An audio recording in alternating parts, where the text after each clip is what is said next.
At the start of the movie, we meet a hacker who gets a call from a man named Frankie. Frankie instructs the hacker to breach the bank servers. As soon as he gives the order, the hacker begins working, and within 10 minutes, he has successfully hacked all of the bank servers. He then starts transferring hundreds of millions of dollars from the bank into Frankie's account. The scene cuts, and we are introduced to a cybersecurity company where employees are scrambling to stop the cyber attack on the bank servers, which were hacked under Frankie's orders. Despite their best efforts, the cybersecurity team is failing miserably.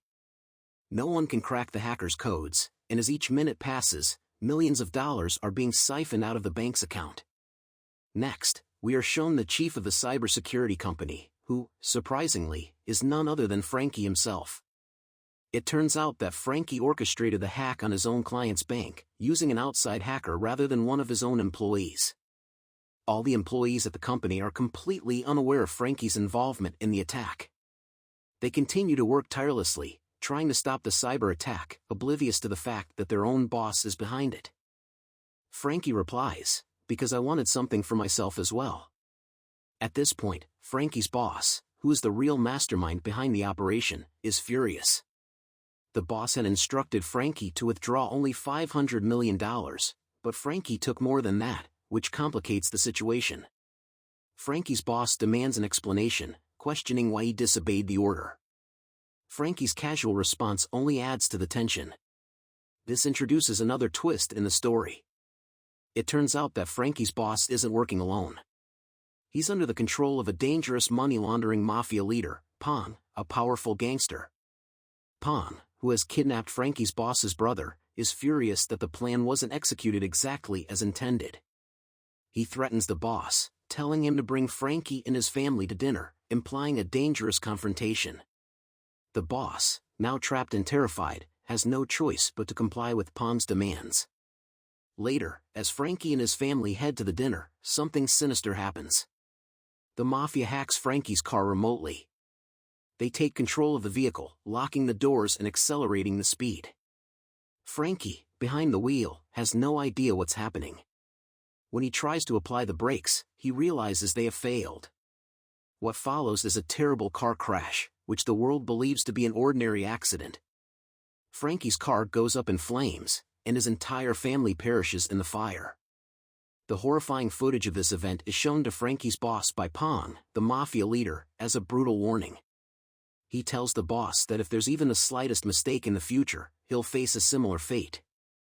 Shaken and filled with regret, the boss realizes just how dangerous the people he's dealing with truly are, but by now, it's too late, he's trapped in their web. In the next scene, the boss, trying to cover his tracks, promotes Kevin to Frankie's former position.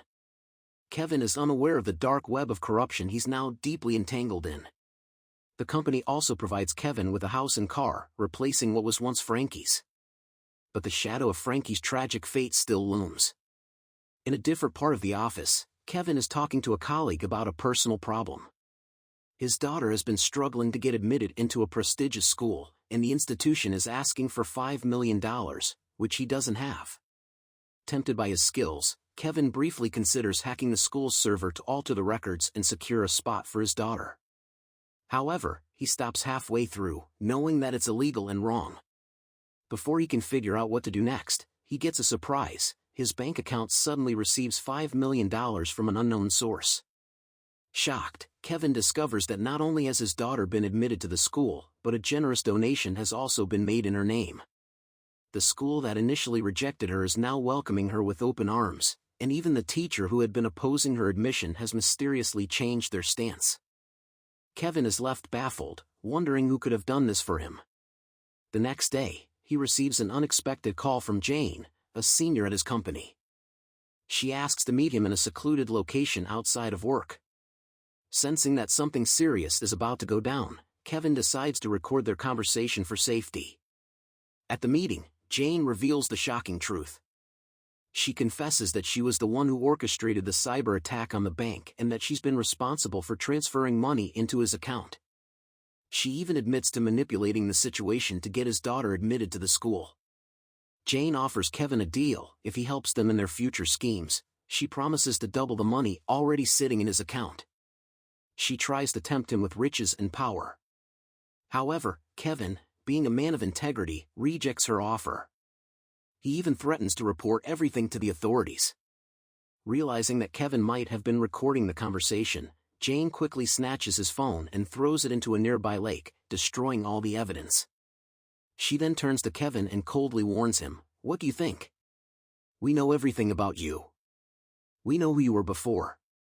You've even been to jail for stealing a little money. Don't act like you're innocent." Kevin, standing firm, responds, "Yes, I did all that in the past, but I'm not that person anymore." With that, he leaves. As Kevin drives away, his troubles aren't over. The police stop him, arresting him on suspicion of involvement in the cyber attack. The authorities have discovered large transactions in his account and believe he may be behind the crime. At the police station, Kevin tells them the truth, that he has been framed and is being set up. However, without evidence, the police are skeptical. Kevin pleads with them, saying, "I'm innocent. I don't have proof right now, but if you give me some time, I will find it. I'll also help you solve this case and figure out who's really behind the attack." The police agree to Kevin's proposal, giving him a chance to prove his innocence. Now, Kevin must work fast to uncover the real criminals behind the cyber attack and clear his name. Frankie's boss was furious with him because there was another twist in the story.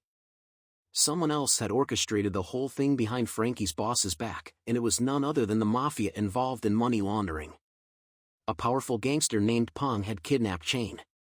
Pong confronts Chain and demands, "Why did you withdraw more money than the target?" Chain, confused, responds, "I didn't do it. Frankie withdrew more money. I didn't even know." Hearing this, Pong gives an order, "Invite Frankie and his family to dinner." Chain hesitates because he knows the gangster plans to do something terrible, but Pong forces him by bringing in Chain's brother. Pong's men cover Chain's brother's face with plastic and start beating him in front of Chain. Helpless, Chain calls Frankie and invites him for dinner. As Frankie drives to the dinner, the gangsters hack his car. The doors lock automatically, and the speed increases uncontrollably.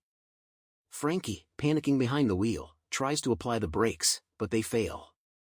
The car crashes in a horrific accident. No one knows who caused it. To the world, it seemed like a normal accident that tragically killed Frankie's family. The car was engulfed in flames, and the family perished. Pong shows a video of the burning car to Chain, threatening him, "Next time, if there's even a small mistake, you'll be responsible for your own end." Now truly terrified, Chain realizes how deeply he's trapped in his greed, having gotten involved with dangerous people. He has no choice but to follow Pong's orders. Back at the office, Chain promotes Kevin to replace Frankie and even gives Kevin a house and car from the company. In the next scene, Kevin is talking to one of his co-workers. Kevin is troubled because his daughter isn't getting admitted into a prestigious school, and the school is demanding a $5 million donation, which Kevin doesn't have. Desperate, Kevin considers hacking the school's server to add his daughter's name to the admission list, but he stops himself midway, knowing it's illegal. Suddenly, Kevin sees $5 million transferred into his bank account. Shocked, he learns that the donation fee has been paid by someone else, and the teacher who refused his daughter's admission is now fully cooperative. Kevin is baffled, wondering who could have helped him. The next day, Jane asks Kevin to meet her in a secluded area outside the office. Kevin, suspicious, records their conversation from the start. Jane confesses everything. "I organized the cyber attack on that bank myself. The money in your account? That's from me. Your daughter's admission? That's also because of me. If you help us, that $5 million in your account will double." Kevin, being an honest man, rejects the offer and even threatens to go to the police. But Jane, suspecting Kevin might be recording, grabs his phone and tosses it away. All the evidence Kevin had collected against Jane is gone. Then Jane sneers, "What do you think? We don't know anything about you?"